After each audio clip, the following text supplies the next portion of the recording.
Puri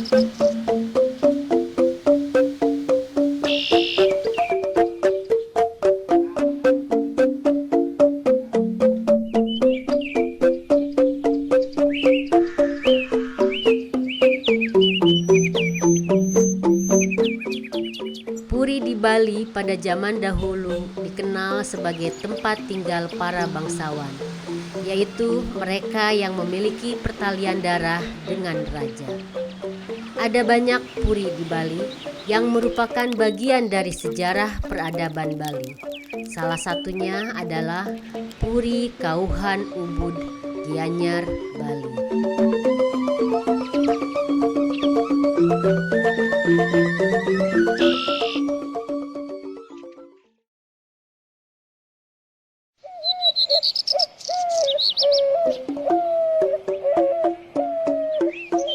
Puri Kauhan Ubud merupakan salah satu kekayaan warisan budaya Bali yang terletak di jantung budaya Pulau Dewata. Sejak abad 19 telah menjadi bagian dari perjalanan sejarah Bali dan Indonesia.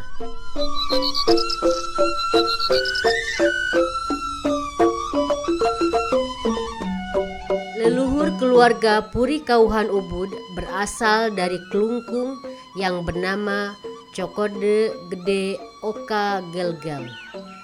Beliau merupakan anak dari Dewa Agung Panji sekaligus keponakan kandung dari Raja Kelungkung, Dewa Agung Sakti.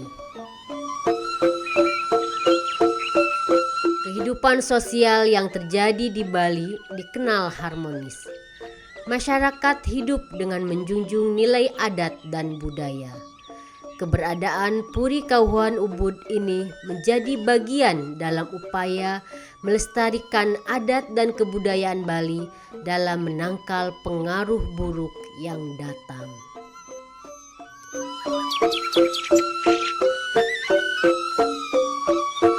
Orang luar Bali banyak yang menganggap keberadaan Puri dipahami sebagai tempat tinggalnya para bangsawan dan memiliki jarak dengan status sosialnya dengan masyarakat.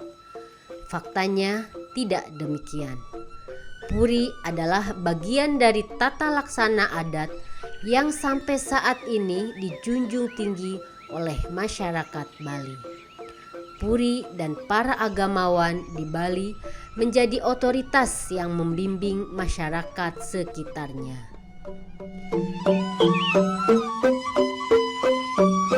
Dalam masyarakat itu dimanapun kita berada ya, termasuk di Bali itu mungkin ada semacam strata ya. Nah, strata itu sebenarnya dibentuk oleh masyarakat itu sendiri. Dasarnya itu adalah kalau menurut saya ya, interest daripada ataupun keinginan daripada masing-masing individu untuk menyumbangsihkan kemampuannya di bidang apa di masyarakat itu. Jadi ada yang memang mungkin ke spiritualitas, ada yang memang mungkin ke mengkoordinasikan masyarakat gitu kan. Ada yang mungkin lebih aktif di bidang perdagangan dan usaha gitu. Terus ada yang memang mungkin lebih fokus melakukan pekerjaan yang sesuai dengan profesinya, apapun itu. Nah, itu dasarnya. Cuman kemudian hari masyarakat kita ini, kalau khususnya di Bali itu diatur oleh pemerintahan atau kerajaan pada saat itu, diberikan gelar, diberikan sesuatu sehingga menjadi turun-temurun gitu, yang belum tentu sesuai sekarang dengan zaman ini. Zaman sekarang.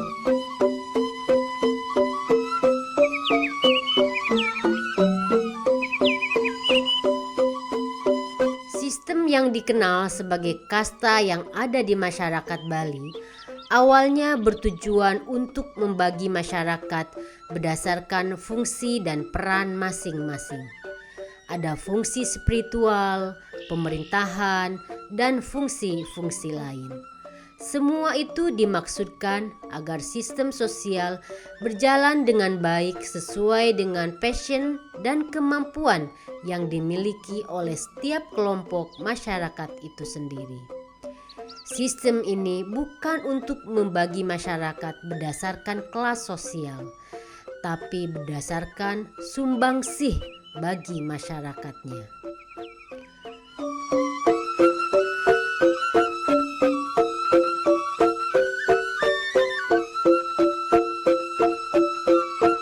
Tapi intinya bahwa kita itu bermasyarakat itu kan ada dimanapun juga itu ada semacam ya sebagai komunitas itu pasti ada hak dan kewajiban.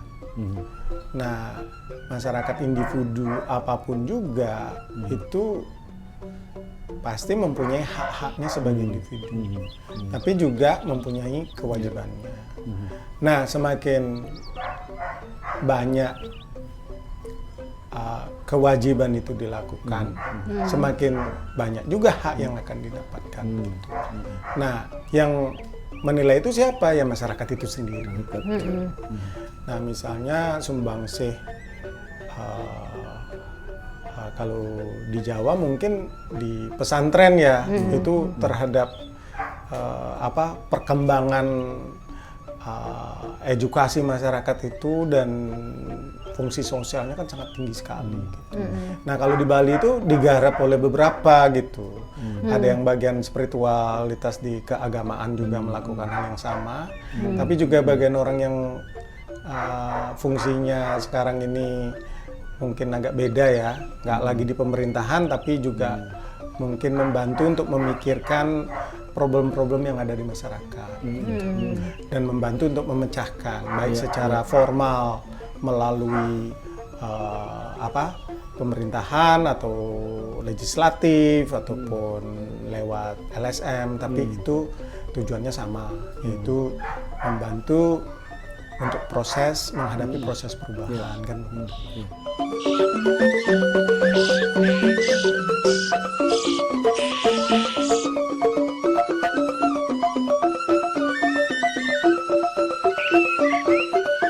Masyarakat Bali mengenal 4 tingkat kehidupan. Masing-masing tingkat menunjukkan proses yang dilalui oleh setiap warga Bali sesuai dengan ajaran adat dan kebudayaannya. Dalam setiap proses itu ada pembelajaran tentang hidup dan kesadaran sosial.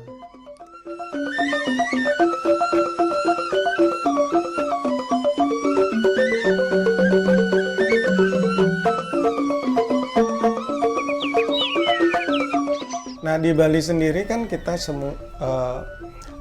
kita itu ada semacam guidance ya, ada tahapan dalam kehidupan kita. Dalam tahap awal itu kita kan namanya Brahmacari ya. Brahmacari itu proses kita belajar, belajar mengambil sebanyak-banyaknya ilmu, terus kemudian meraih apapun cita-cita kita, apapun yang kita akan.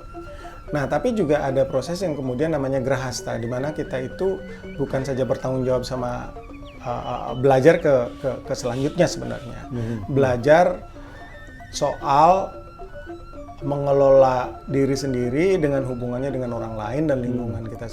Nah, misalnya kita punya istri, punya anak, kita belajar untuk bagaimana berelasi sama istri dan anak, terus juga kemudian menjadi bagian daripada masyarakat. Nah, itu di komunitas. Nah, kita namanya membanjar pada saat itu. Membanjar itu kita terlisting sebagai anggota daripada banjar.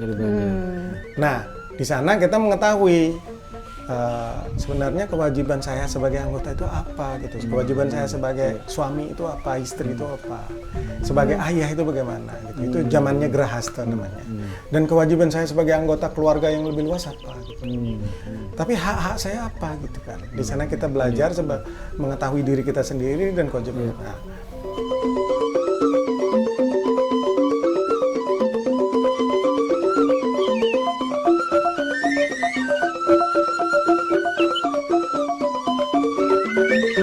Kauhan Ubud memiliki tugas mulia untuk membimbing masyarakat.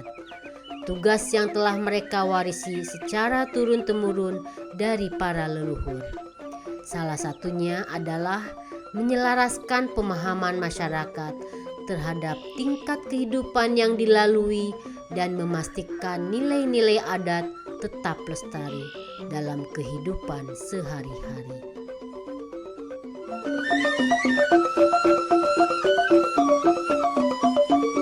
Kemudian kalau kita udah menginjak umur tertentu, kita namanya wanaprasta, dan kemudian biksuka. Biksuka itu mengasingkan diri. Nah, dalam proses grahasta ini, nah kita itu tahu kita punya kewajiban untuk ikut dalam masyarakat, untuk membantu memecahkan masalah-masalah ini yang ada di masyarakat, apapun itu. Nah, setiap keberhasilan akan ada perubahan, setiap perubahan akan ada dampaknya yang kurang baik dan ada dampaknya yang baik. Dan itu kita bantu masyarakat untuk menyumbangkan waktu kita yang dulunya kita pakai untuk ya macam-macam lah ya, untuk belajar, untuk apa ya, untuk menjadi diri kita sendiri. Kemudian kita saatnya kalau sudah mengambil itu dari masyarakat, ya kita harus mengembalikan kembali ke masyarakat. Ya. Prinsipnya demikian. Dan itu saya rasa bukan di Bali aja ya, tapi di mana-mana juga sama.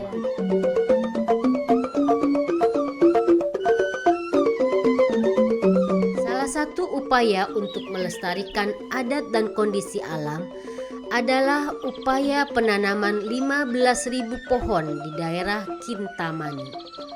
Hubungan penanaman pohon itu menunjukkan adanya ikatan emosional antara Ubud dengan Kintamani, bukan sekedar hubungan kewilayahan. Selama berabad-abad, warga Kintamani dan warga di wilayah selatan seperti Ubud menjalin hubungan timbal balik yang mereka wujudkan dengan saling membantu dalam merawat alam sekitarnya.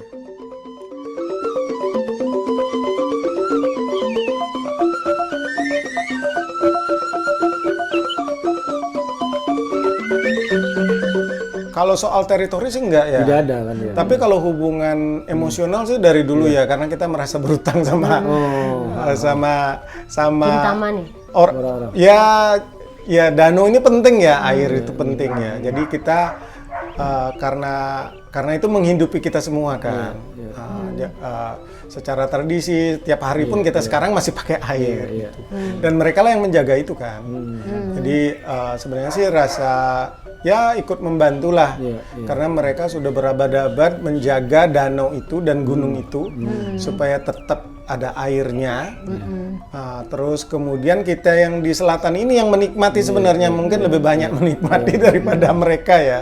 Karena kita bisa bercocok tanam, terus kemudian bisa sekarang mungkin di rumah mandi gitu karena air dari sana kan gitu minumnya itu. Jadi kita tahu dirilah gitu. Karena kalau kita nggak tahu diri ya kita nggak menghargai apa yang kita pemberian dari sana gitu.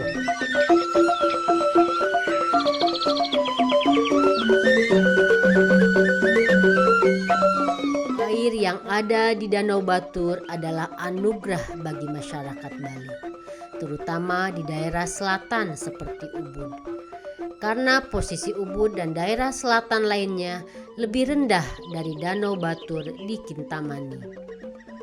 Orang-orang yang ada di daerah Kintamani telah menjaga danau selama ratusan tahun.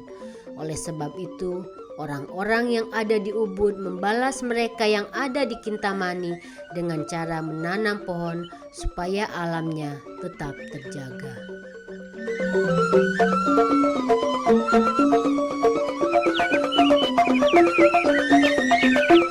Sebenarnya ini dari dulu kan.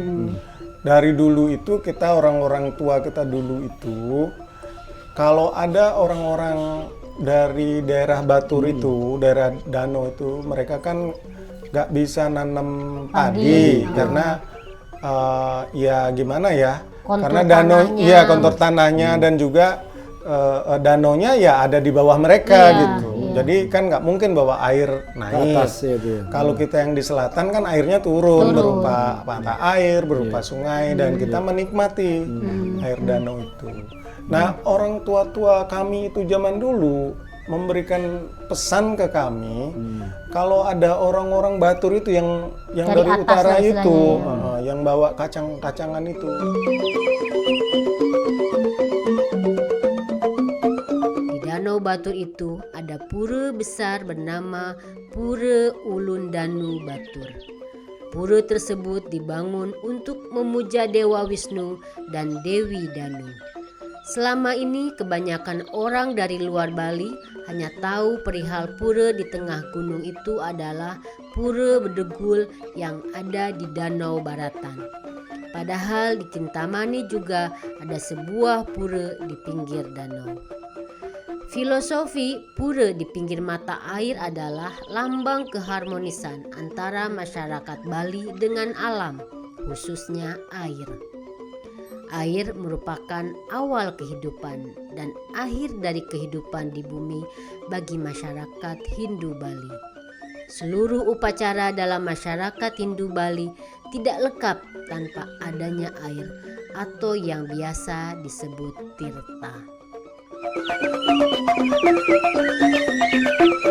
Sebenarnya pura di tengah air, sungai ataupun mata air itu tuh untuk mengingatkan kita untuk menghormati air. Menghormati air itu, Mas. Ya.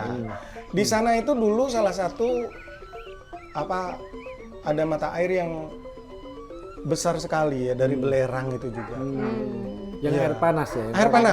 ya, Ya, iya. karena jadi setiap ada mata air, setiap ada hal yang demikian, kita itu mengingatkan ke anak-anak, ke semuanya dengan cara menghargai itu.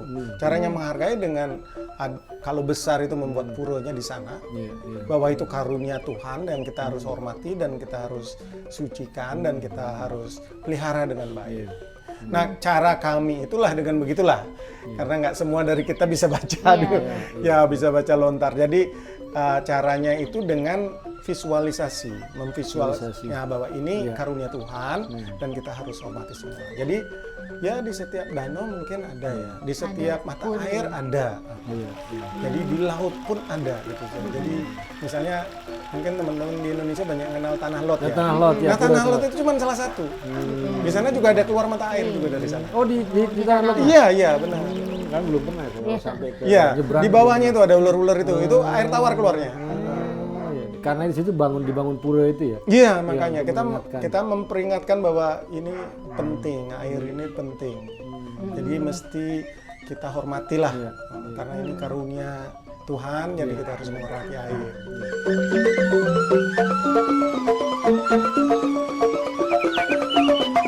Puri Kauhan Ubud menjaga memori sosial terhadap hubungan antara orang hulu dengan hilir, yang ada di wilayah atas dengan yang ada di wilayah bawah. Puri Kauhan Ubud dalam konteks masyarakat Ubud berfungsi untuk menahan serbuan paham komersil dan alienasi, untuk menjaga wajah Bali yang asli sesuai tuntutan agama dan adat itu tidak tercemar.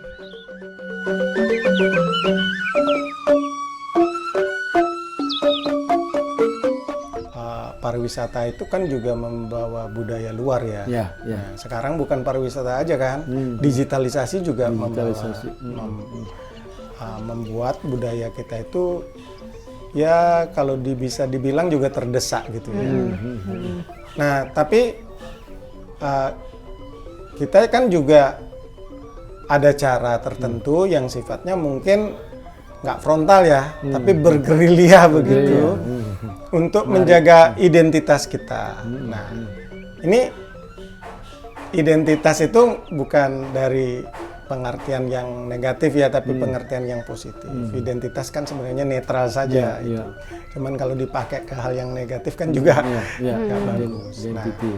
Nah, jadi identitas itu penting sebagai jati diri dan Tuhan juga kan menciptakan manusia beda-beda. Berbeda-beda itu identitas yang Nah, masing-masing. secara internasional kita juga perbedaan itu penting ya. Penting, Kita ya, juga betul. mempunyai identitas sendiri, mempunyai karakter kita sendiri karena kita tumbuh di tempat sendiri. Nggak mungkin kita mengcopy paste semua identitas yang ada di dunia. Malahan ya seperti gimana ya. Nah, kita juga harus menjaga itu.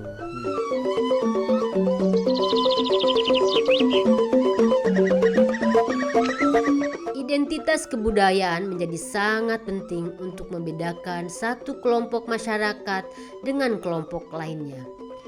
Identitas itu tidak untuk memisahkan, tapi sebagai bagian dari keindahan yang ada di dunia.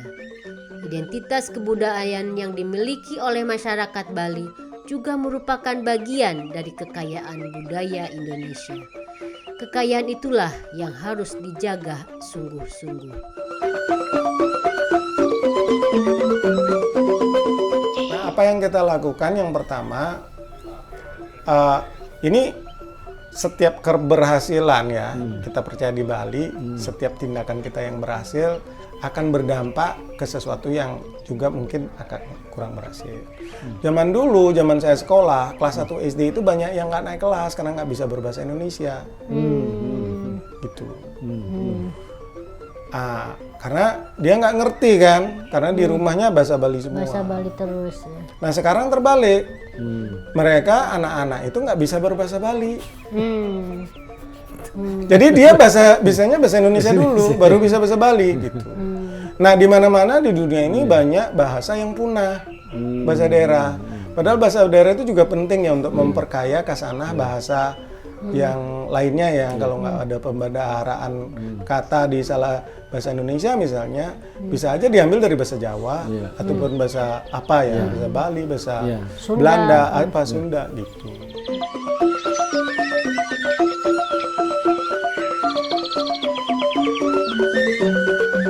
Bahasa menunjukkan bangsa. Kalimat itu menjadi sangat penting di tengah ketercerabutan identitas kebangsaan. Bali yang menjadi destinasi wisata internasional sejak lama telah bergelut dengan persoalan itu. Segenap pihak terus berupaya agar generasi penerus tak lupa jati dirinya. Nah, penting kita itu memelihara bahasa kita sendiri dan itulah yang kami lakukan tahun lalu. Bahwa bahasa itu penting karena bahasa bukan saja soal bahasa mengucapkan, tapi juga cara kita berpikir. Kebanyakan orang miskomunikasi itu bukan karena kemampuan dia berbahasa, tapi caranya berpikir itu nggak bisa diekspresikan dengan baik. Gitu. Salah paham itu juga terjadi karena itu, gitu. Bukan karena kemampuan bahasa gitu. Nah jadi berbahasa itu penting untuk tetap membentuk cara berpikir juga. Ya. Jadi misalnya kalau di Bali ada etika, kan ada seperti di Jawa ada kalau di Bali istilahnya sorsinggi. Sorsinggi itu ada level bahasa. Oh, strata itu Strata bahasa. Bahasa ya. Nah itu penting karena kalau kita ngomong sama orang yang kita nggak tahu, kita harus memakai bahasa yang halus.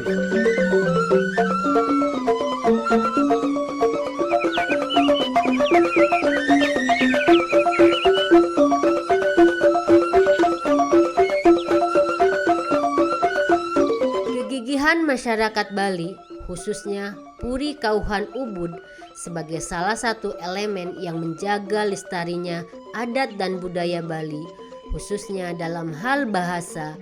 Mereka ingin memastikan generasi penerus memahami jati dirinya sebagai orang Bali yang kaya dengan budaya luhurnya.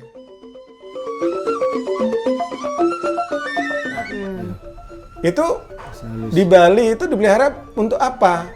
Untuk menjaga jarak tertentu terhadap orang yang itu, untuk intensi kemauan kita yang baik bahwa kita itu berbahasa yang baik dengan mereka sehingga mereka saling ada hormat menghormati satu sama lain. Gitu. Mungkin itu konteks di psikologisnya ya. Gitu. Nah kalau kita nggak ngerti bahasanya, di sini bisa jadi persoalan salah pahaman kan? Kok kasar sekali ngomongnya sama saya gitu. Justru kalau di Bali itu orang ngomong kasar satu sama lain karena keakraban. Kalau nggak akrab kita harus ngomongnya Iya, halus. Iya. Iya, ada ininya. mungkin sama juga ya di Jawa kali ya. Jawa juga sama ya. Kebudayaan terus mengalami perubahan. Tantangan asimilasi dari kebudayaan lain terus datang. Kebudayaan populer dari mancanegara menyeret generasi penerus dalam pusaran yang membuat mereka lena terhadap jati dirinya. Puri Kauhan Ubud adalah salah satu tonggak yang berdiri bersama masyarakat Bali untuk mempertahankan kekayaan budaya mereka. Menjadi Bali yang sebenarnya, menjadi Indonesia dengan penuh bangga.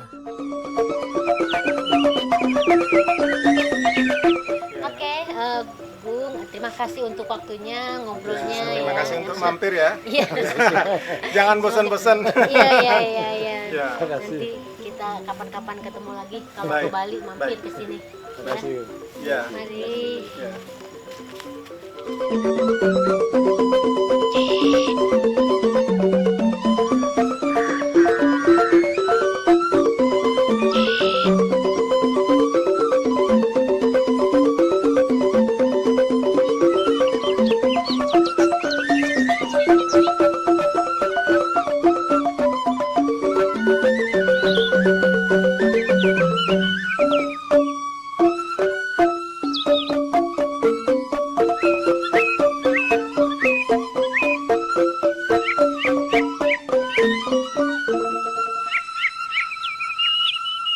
Thank you.